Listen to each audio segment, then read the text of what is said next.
ጤና ይስጥልን የተወደዳችሁ ተከታታዮቻችን ምጣኔ ሀብታዊ እድገት ለማህበራዊ ዋስትናችን በማለት ተግቶ ከሚሰራው ገበያ ሚዲያ የመስከረም 15 ቀን 2018 ዓ.ም የዕለቱን የምዕራፍ 1 የቢዝነስ ዜና ዘገባችንን ይዘንላችሁ ቀርበናል። የቢዝነስ ዜና ዘገባችንን ስፖንሰር ያደረገልን አጋራችን ደግሞ የሮሃ ፎሬክስ ቢሮ ነው። በቢዝነስ ዜና ወጃችን ላይ የሮሃ ፎሬክስ ቢሮን የዕለቱን የውጭ ምንዛሬ ዋጋ አካተን የመረጥንላችሁን ኢኮኖሚያዊና ማህበራዊ መረጃዎቻችንን ይዘንላችሁ ቀርበናል።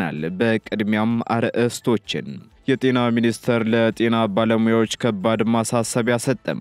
ሚኒስትሩ የሰጠውን ሙሉ ማሳሰቢያ በዝርዝር የምናጋራችሁ ይሆናል። በርካታ የተሽከርካሪ ቴክኒክ ምርመራ ሰጪ ተቋማት ከባድ አሰራርን ሲተገብሩ መያዛቸው ተገለጸ።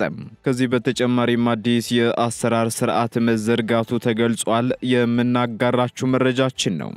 ከተቀመጠው ታሪፍ በላይ ያስከፈለው አሽከርካሪ ከፍተኛና አነጋጋሪ ቅጣት ተጣለበት። ለመሆኑ ምን አይነት ቅጣት ተቀጣ? ዝርዝሩን ይዘነዋል። አዲስ የኤችአይቪ መከላከያ መድኃኒት ሊቀርብ መሆኑ ተሰማም። ስለ አዲሱ መድኃኒትም በርካታ መረጃዎች እየወጡ ይገኛሉ። የምትሰሙት ይሆናል። የከተማ አስተዳደሩ በትላንትናው ዕለት አዳዲስ ከፍተኛ ሹመቶችን ሰጠም። ሙሉ መረጃውን በዝርዝር የምናጋራችሁ ይሆናል። የተወደዳችሁ የገበያ ሚዲያ ተከታታዮቻችን እነዚህንና ሌሎች ኢኮኖሚያዊና ማህበራዊ መረጃዎቻችንን ይዘንላችሁ ቀርበናል።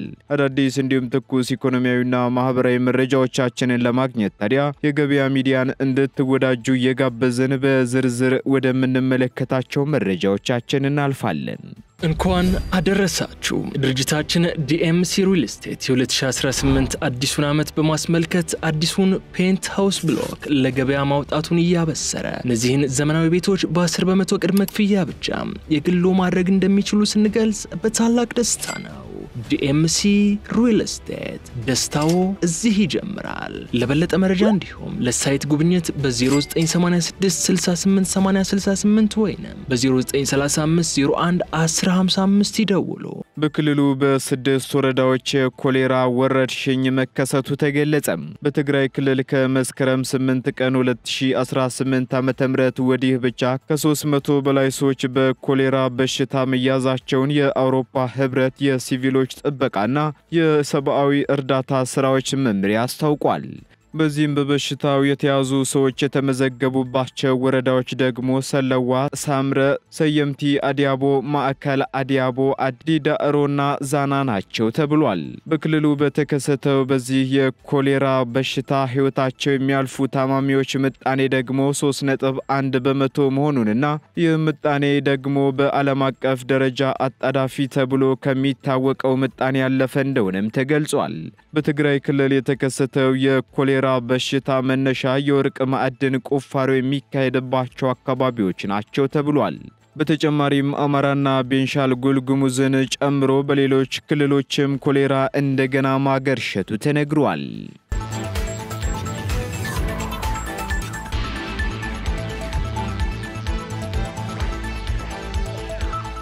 ከ800,000 ኢንተርፕራይዞች መካከል 130,000 ያህሉ ብቻ ከባንኮች ብድር ማግኘታቸው ተገለጸ። በዚህም ሳቢያ በኢትዮጵያ ውስጥ ያሉ አነስተኛና መካከለኛ ኢንተርፕራይዞች እስከ 4.2 ቢሊዮን ዶላር የሚገመት ከፍተኛ የገንዘብ እጥረት እንዳጋጠማቸው ተሰምቷል። ኢንተርፕራይዞቹ የንግድ ስራቸውን ለማስፋት ከፍተኛ ፍላጎት ቢኖራቸውም ከ800,000 ኢንተርፕራይዞች መካከል 130,000 ያህሉ ብቻ ከባንኮችና ሌሎች የፋይናንስ ተቋማት ብድር ማግኘት ችለዋል የተባለው። ይህ ደግሞ በኢትዮጵያ ኢኮኖሚ ውስጥ እስከ 4.2 ቢሊዮን ዶላር የሚገመት የካፒታል ክፍተት መፍጠሩን መረጃዎች ያመለክታሉ ሲል ካፒታል ጋዜጣ አስነብቧል። ለዚህም ዋነኛ ምክንያቶች ደግሞ የብድር ወጪ መጨመር፣ የገንዘብ አቅርቦት እጥረትና ውጤታማ የገበያ መውጫ አማራጮች አለመኖር መሆናቸውን በቅርቡ በተካሄደው የውይይት መድረክ መድረክ ላይ ተገልጿል። ይህንን ችግር ለመፍታትም የፖሊሲ ማሻሻያዎችን ማካሄድ፣ አዳዲስ የፋይናንስ መሳሪያዎችን መጠቀምና የባለድርሻ አካላትን ቅንጅት ማጠናከር አስፈላጊ መሆኑም ተመላክቷል። በሌላ በኩል በቅርቡ የተቋቋመው የኢትዮጵያ ሰነደ መዋለ ንዋዮች ገበያ ለአነስተኛና መካከለኛ ኢንተርፕራይዞች አዲስ የፋይናንስ ምንጭ በመሆን ችግሩን ለመቅረፍ እንደሚረዳ ይጠበቃልም ተብሏል።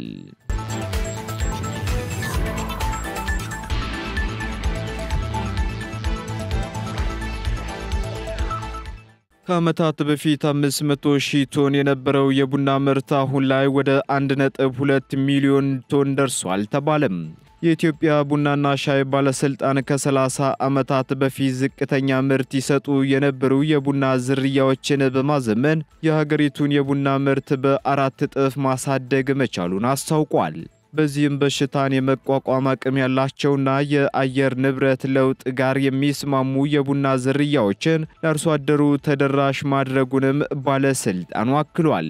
ይህን ተከትሎም ከ5 ዓመታት በፊት 500,000 ቶን የነበረውን የቡና ምርት በከፍተኛ ስራ ወደ 1.2 ሚሊዮን ቶን ማሳደግ ተችሏል ሲሉ የባለስልጣኑ ዋና ዳይሬክተር ዶክተር አዱኛ ደበላ ተናግረዋል። ዋና ዳይሬክተሩ አክለውም ምርትን ማሳደግ በዓለም አቀፍ ገበያ ተወዳዳሪ አያደርግም ብለው የዓለም አቀፍ የቡና ዋጋ ተለዋዋጭ በመሆኑ ይህንን መቋቋም የሚችል የቡና አይነት ለገበያ ማቅረብ ግን ወሳኝ ነው ሲሉ ገልጸዋል። በዚሁ መሰረትም ባለስልጣኑ ቀደም ሲል በኒውዮርክ ገበያ በጨረታ ይሰጥ የነበረውን የኢትዮጵያ ቡና አሁን ባለው የግብይት ስርዓት ውድድር ባለው ገበያ ላይ እንዲቀርብ በማድረግ ለውጥ ማምጣቱን አስታውቋል ሲል አሃዱ ዘግቧል።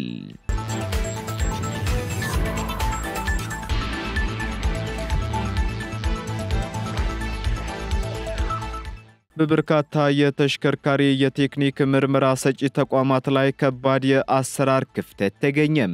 የትራንስፖርትና ሎጂስቲክ ሚኒስቴር በአዲስ አበባ 5 መግቢያዎች ላይ በሚገኙ የተሽከርካሪ የቴክኒክ ምርመራ ሰጪ ተቋማት ላይ በተደረገ ድንገተኛ ፍተሻ 29 ተቋማት ላይ ከባድ የአሰራር ክፍተቶችና ህገወጥ ተግባራት መገኘታቸውን አስታውቋል።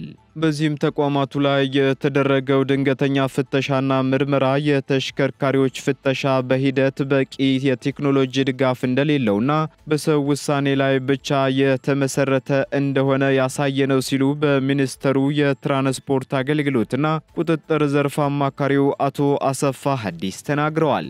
አማካሪው አክለውም በዋናነት ተሽከርካሪዎች መብራት፣ የፍጥነት መቆጣጠሪያ እንዲሁም ሌሎች ወሳኝ የደህንነት ክፍሎችን ሳያሟሉ ፍተሻውን እንደሚያልፉ ገልጸዋል። ይህም ደግሞ በከፍተኛ ደረጃ ለትራፊክ አደጋ መንስኤ እንደሆነ አስረድተዋል። በመሆኑም ችግሩን ለመፍታትና የሰው ጣልቃ ገብነትን ለመቀነስ ሚኒስቴር መስሪያ ቤቱ በቴክኖሎጂ የተደገፈ አዲስ ስርዓት እየዘረጋ ስለመሆኑም አቶ አሰፋ ተናግረዋል። በተጨማሪም ይህ ስርዓት ደግሞ እያንዳንዱ የተሽከርካሪ ምርመራ ውጤት በቀጥታ ከሚኒስቴሩ የመረጃ ቋት ጋር የተገናኘ እንዲሆንና በሰዎች በኩል ምንም አይነት ማሻሻያ ማድረግ እንዳይቻል የሚያደርግ ነው ብለዋል።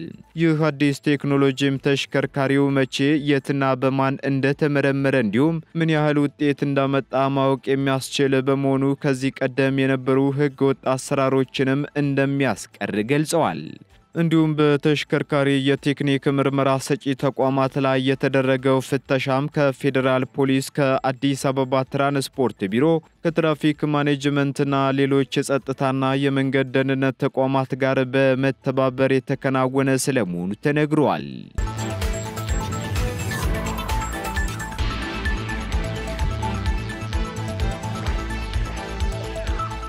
የአዲስ አበባ ከተማ አስተዳደር በትላንትናው ዕለት አዳዲስ ሹመቶችን ሰጠም። የከተማ አስተዳደሩ ሹመት ከሰጣቸው አካላት መካከል አቶ ሀፍታይ ገብረስላሴ አንዱ ሲሆኑ የኮሚኒኬሽን ቢሮ ኃላፊ ሆነው ተሹመዋል። በተጨማሪም አቶ ሙሉነህ ደሳለኝ የቄራዎች ድርጅት ስራ አስኪያጅ ሆነው ሲሾሙ፣ አቶ ዋለልኝ ደሳለኝ ደግሞ የኮሪደርና የወንዝ ዳርቻ ልማት አስተዳደር ባለስልጣን ምክትል ኃላፊ በመሆን መሾማቸው ተገልጿል። እንዲሁም ወይዘሮ ናስቶ አብዲ የኮሪደርና የወንዝ ዳርቻ ልማት አስተዳደር ባለስልጣን ጽህፈት ቤት ኃላፊ በመሆን መሾማቸውን የከንቲባ ጽህፈት ቤት መረጃ አመላክታል።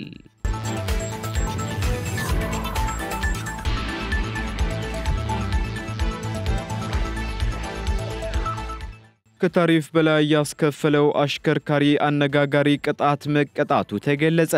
መነሻውን ጅማ መዳረሻውን ደግሞ ተርጫ ያደረገ የህዝብ ማመላለሻ ቅጥቅጥ ህጋዊ ታሪፉ 372 ብር ሆኖ ያለ ከአንድ መንገደኛ 800 ብር በማስከፈሉ በትራፊክ ተቆጣጣሪዎች በመያዝ ከፍተኛ ገንዘብ መቀጣቱ ተገልጿል። አሽከርካሪው ተቆጣጣሪዎች አይኖሩም በሚል ማምሻውን ከጅማ እንደወጣ የገለጹት ተሳፋሪዎቹ ከሌሊቱ 7 ሰዓት አሳፍሮ ሲወጣ ከተሳፋሪዎች በተሰጠው ጥቆማ መሰረት በዳውሮ ዞን ተርጫ ዙሪያ ወረዳ ሲደርስ መያዙን የክልሉ ፖሊስ ኮሚሽን አስታውቋል። በዚህም በህገወጥ መንገድ የተቀበለውን 9880 ብር እንዲመለስ ሲደረግ ከታሪፍ በላይ በማስከፈልና በሌሊት ጉዞ በማድረግ በደንብ ቁጥር 557/2016 መሰረት 5000 ብር ተከሶ ለመንግስት ገቢ እንዲሆን ተደርጓል ተብሏል። ከጅማ ቦንጋ ከሚዛን ቦጋ ጅማ ተርጫና ሌሎች አካባቢዎች ቀን የትራፊክ ተቆጣጣሪዎች ህገወጦች ላይ የጀመሩትን ቁጥጥር ጠበቅ በማድረጋቸው ህገወጥ አሽከርካሪዎች ጉዟቸውን ከቀን ወደ ምሽት እያደረጉ መሆኑን በስራት ሬዲዮ ዘግቧል። በዚህም በሁሉም አካባቢዎች 24 ሰዓት የቁጥጥር ስራ እንደሚሰራና ህብረተሰቡም የሌሊት ጉዞ እንዳይጓዝ የክልሉ ፖሊስ ኮሚሽን መልእክቱን አስተላልፏል።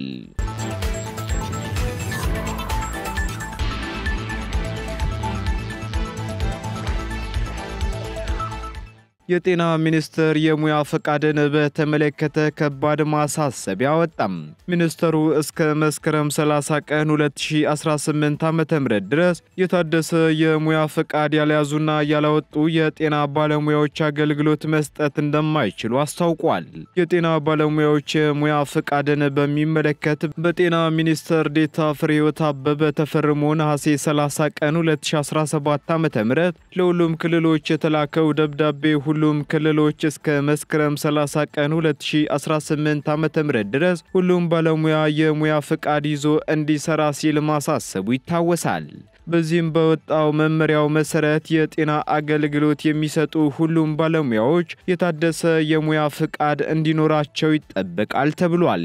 በ2017 በጀት ዓመት የጤና ሚኒስቴር ባካሄደው የዳሰሳ ጥናት መሰረትም የሙያ ፈቃድ ሳይኖራቸው እንዲሁም የአገልግሎት ጊዜ ባለፈበት የሙያ ፈቃድ አገልግሎት እየሰጡ ያሉ ባለሙያዎች መኖራቸውን ማረጋገጡን ገልጿል። በዚህም መሰረት ሁሉም የጤና ባለሙያዎች በሙያቸው ለመስራት የታደሰ የሙያ ፈቃድ መያዝ እንደሚያስፈልጋቸው ታውቆ በክልሎች ስር በሚገኙ ጤና ተቋማት ላይ የሚሰሩ ጤና ባለሙያዎች እስከ መስከረም 30 ቀን 2018 ዓ.ም ብቻ የሙያ ፈቃድ እንዲያወጡ ሲል ሚኒስቴር መስሪያ ቤቱ አሳስቧል።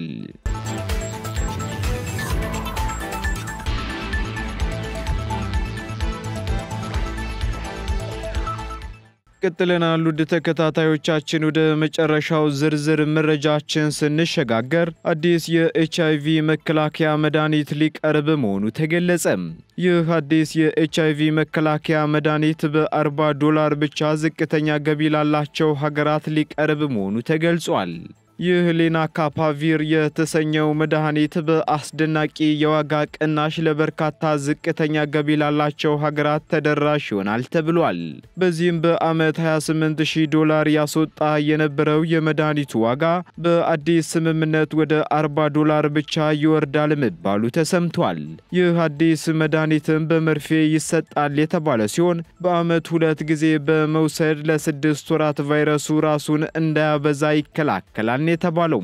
በመሆኑም በዚህ ዓመት መገባደጃ መቃረብ የሚጀምር ሲሆን እስከ 2027 ድረስ በ120 አነስተኛና መካከለኛ ገቢ ባላቸው ሀገራት እንደሚሰራጭም ቢቢሲ ዘግቧል።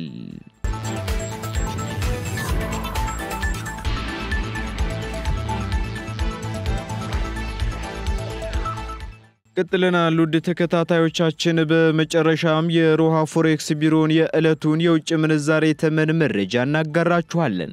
በዚህም አንድ የአሜሪካ ዶላር 158 ብር እየተገዛ 161 ብር ከ16 ሳንቲም እየተሸጠ ይገኛል። ፓውንድ ስተርሊንግ 204 ብር ከ25 ሳንቲም እየተገዛ 208 ብር ከ34 ሳንቲም እየተሸጠ ይገኛል።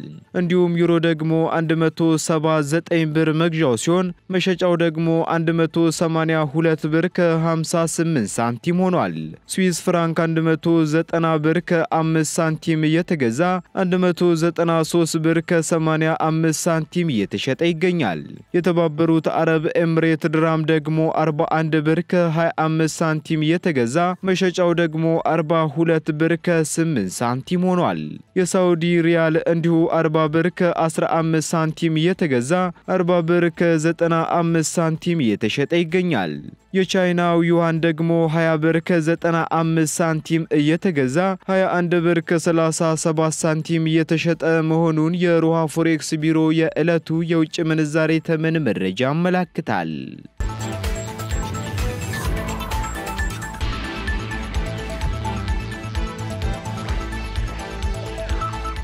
የተወደዳችሁ የገበያ ሚዲያ ተከታታዮቻችን ለምዕራፍ 1 ያዝንላችሁ ኢኮኖሚያዊና ማህበራዊ መረጃዎቻችን እነዚህን ይመስሉ ነበር። አዳዲስ እንዲሁም ትኩስ ኢኮኖሚያዊና ማህበራዊ መረጃዎቻችንን ለማግኘት ታዲያ የገበያ ሚዲያን እንድትወዳጁን ጋብዛለን። ሰናይ ጊዜን ተመኘን። እንኳን አደረሳችሁ። ድርጅታችን ዲኤምሲ ሪል ስቴት የ2018 አዲሱን ዓመት በማስመልከት አዲሱን ፔንትሃውስ ብሎክ ለገበያ ማውጣቱን እያበሰረ እነዚህን ዘመናዊ ቤቶች በ10% ቅድመ ክፍያ ብቻ የግሎ ማድረግ እንደሚችሉ ስንገልጽ በታላቅ ደስታ ነው። ዲኤምሲ ሪል ስቴት ደስታው እዚህ ይጀምራል። ለበለጠ መረጃ እንዲሁም ለሳይት ጉብኝት በ0986 68 80 68 ወይንም በ0935 01 1055 ይደውሉ።